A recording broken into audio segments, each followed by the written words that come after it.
இப்படி மாறினா நிம்மதி தானாக வரும். அதனாலதான் இப்ப இந்த உலகத்துல பெரிய தேவை பணம் இல்ல, வசதி இல்ல, மனசுக்கு நிம்மதி. அந்த நிம்மதி எங்க கிடைக்கும்? சிவனை புரிஞ்சுக்கிட்ட உள்ளுக்குள்ள. அவர் கோவிலுக்குள்ள இல்ல, அவர் சத்தத்துக்குள்ள இல்ல, அவர் உங்க அமைதிக்குள்ளதான். நீங்க ஒரு நாளைக்கு சில நிமிஷம் உங்க மனசோட உட்கார கத்துக்கிட்டாலே அதுதான் சிவ வழிபாடு. அதுதான் இந்த காலத்துக்கு மிக அவசியமான வழி. சிவன் அவசரம் இல்லாதவன். இந்த ஒரு உண்மை பல பேருக்கு ரொம்ப கடினமா இருக்கும். ஏன்னா இப்ப இருக்கிற மனிதன் அவசரத்துலதான் வாழ்றான்.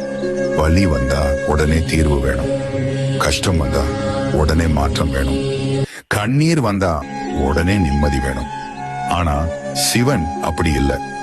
நீங்க இன்னைக்கு கஷ்டப்படுறீங்கன்னா நாளைக்கே எல்லாம் சரி இன்னும் அவர் சொல்ல மாட்டாரு.